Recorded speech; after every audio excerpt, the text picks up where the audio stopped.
ఈ పంచాక్షరి అజపాగా మారిపోయింది అతనికి. అజప అంటే ఊపిరిగా మంత్రం మారిపోవడం.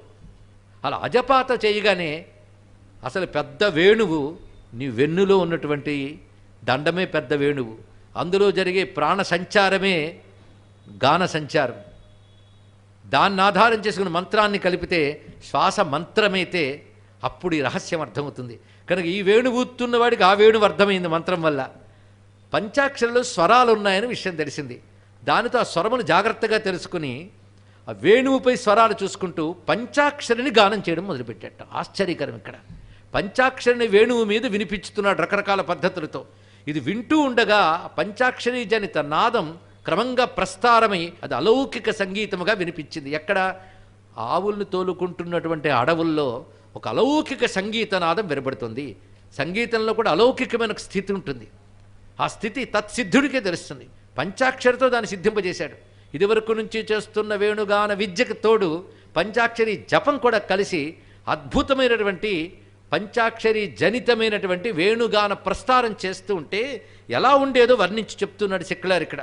ఆ చుట్టూ ఉన్న లేగదూడలు ఆవులు వచ్చి ఆహారం పుచ్చుకోవడం మాని మోరలెత్తి వింటూ ఉండిపోయేటవన్నీ. లేళ్ళు గడ్డి కొరుకుతున్న లేళ్ళు ఆ గడ్డి నోట్లో ఉంటూ ఉంటేనే అలా ఉండిపోయాయి. అంతేగాని వింటూ గడ్డి కొరకలే, గడ్డి కొరకడం మర్చిపోయావు అక్కడ. పైగా నెమళ్ళు వచ్చి పురులు విప్పుతున్నాయి. ఎక్కడెక్కడ పక్షులు వచ్చి అక్కడ వృక్షాల మీద వాలుతున్నాయి. దృశ్యం ఊహించుకుంటేనే చాలా అద్భుతంగా ఉందండి. ప్రవహిస్తున్న నదీ జలాలు కూడా స్పందిస్తున్నాయట. చిత్రం ఏంటంటే అక్కడ తపస్సునాచకులు ఋషులు వచ్చి వింటూ ఉన్నారు. ఎందుకంటే ఋషి కూడా ఈ నాదానుసంధాన విద్యకి ఋషులకి యోగంలో ఉంది విద్య అంతా కూడా. ఆ యోగానికి దీనికి మళ్ళీ సంబంధం ఉన్నది. ఇది తెలియాలంటే కొంతమేరకు శంకర భగవత్పాలు వారు నాదానుసంధాన ప్రకరణము అని ఒక చోట వర్ణించారు దీన్ని. యోగంలో వస్తుంది అది. అలాంటి యోగులు ఋషులు వచ్చి గానం విని అనుభూతిని పొందేవారు. అలా దివ్యానుభూతినివ్వగలిగేటువంటి ఈ గానం అలా కొనసాగేది. ఈ వేణుగానం వింటూ వింటూ శివుడు వచ్చాడు ఒకసారి. చాలా బాగుందయ్యా, ఇలాంటి వేణుగానం ఈ లోకంలో వినబడదు. కనుక ఏదో అదృష్టవశాత్తు ఈ లోకానికి వినబడింది. నిన్ను కైలాసానికి తీసుకువెళ్తున్నాను, ఇదే వేణుగానంతో కైలాసవాసులను ఆనందింపజేయు అని చెప్పి ఈ నయనాన్ని కైలాసానికి తీసుకువెళ్ళాడు.